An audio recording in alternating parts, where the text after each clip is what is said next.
तो चलिए देखते हैं मार्केट क्या कह रहा है। स्वागत है आपका चार्ट विद पवन पर, फाइनेंशियल मार्केट्स का फ्यूचर। कहीं ना कहीं हम सब ने ये सोचा है, राइट? आखिर इंडियन पॉलिटिशियंस अपना पैसा एक्चुअली इन्वेस्ट कहाँ करते हैं? क्या वो रियल एस्टेट में जाता है, गोल्ड में, या फिर सीधा विदेशी कंपनीज में? टीवी पर फ्लैश होती ब्रेकिंग न्यूज और अचानक से बढ़ते हुए वेल्थ फिगर्स हमेशा से एक बहुत बड़ी मिस्ट्री रहे हैं। तो आज के इस एक्सप्लेनर में डेटा और रिसर्च के जरिए हम उस पूरे सिस्टम को डिकोड करेंगे जहां ये करोड़ों का पैसा फ्लो करता है। कोई पॉलिटिक्स नहीं, किसी पर निशाना नहीं, सिर्फ और सिर्फ प्योर फाइनेंशियल डेटा। हर इलेक्शन से ठीक पहले कैंडिडेट्स को अपनी बैंक बैलेंस, प्रॉपर्टी और शेयर्स पब्लिक एफिडेविट्स में डिक्लेयर करने पड़ते हैं। ये एक स्टैंडर्ड प्रोसेस है, लेकिन सबसे बड़ा सवाल ये है, क्या इन एफिडेविट्स में जो नंबर्स हमें दिखते हैं वही पूरा सच होते हैं? चलिए इस पब्लिकली डिक्लेयर्ड फाइनेंशियल स्ट्रक्चर के पीछे का असली सच समझते हैं। अगर हम एसोसिएशन फॉर डेमोक्रेटिक रिफॉर्म्स यानी एडीआर की रिपोर्ट्स देखें तो एक बहुत ही हैरान करने वाला ट्रेंड सामने आता है। कई लीडर्स की नेटवर्थ सिर्फ एक 5 साल के इलेक्शन साइकिल में 200 से 300% तक मल्टीप्लाई हो जाती है।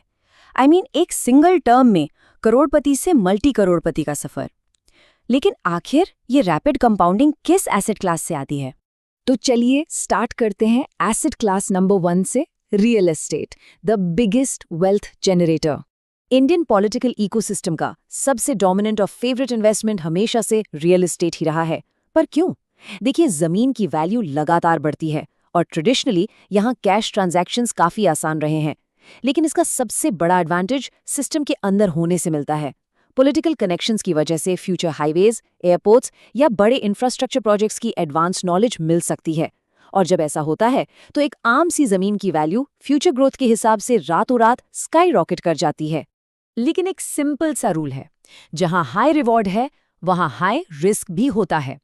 एक तरफ तो long term wealth creation, steady rental income और मैसिव अप्रिसिएशन के फायदे हैं, लेकिन दूसरी तरफ बेनामी प्रॉपर्टीज पर आने वाली ईडी या सीबीआई इन्वेस्टिगेशंस, बरसों चलने वाले डिस्प्यूट्स और इल्लीगल एक्विजिशन के सीरियस एलिगेशंस का खतरा हमेशा मंडराता रहता है।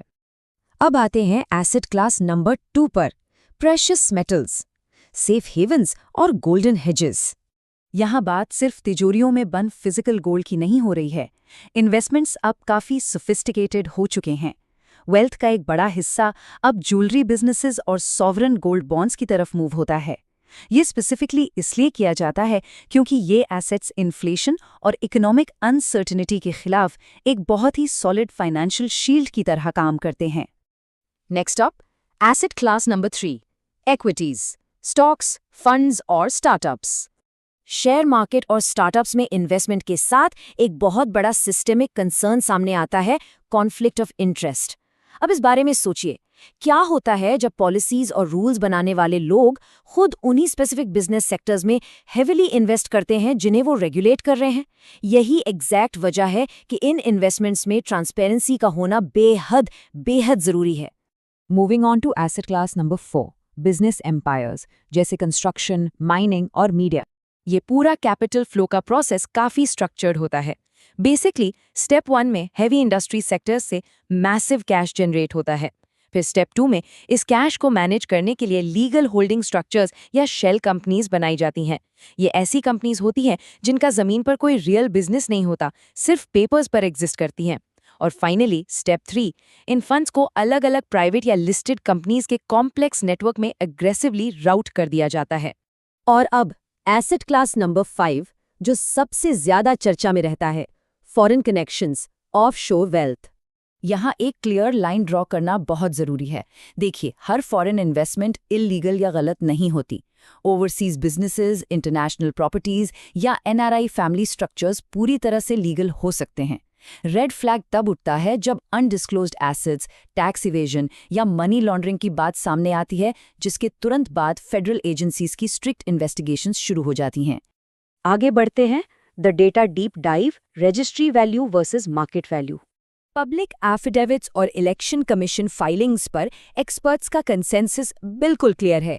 चाहे कितनी भी कंपाउंडिंग या ऑफशोर वेल्थ की बातें हो जाएं, सच ये है कि आज भी majority political wealth immovable properties में ही लॉक्ड है। रियल एस्टेट ही इस पूरे इकोसिस्टम का एब्सोल्यूट बैकबोन है।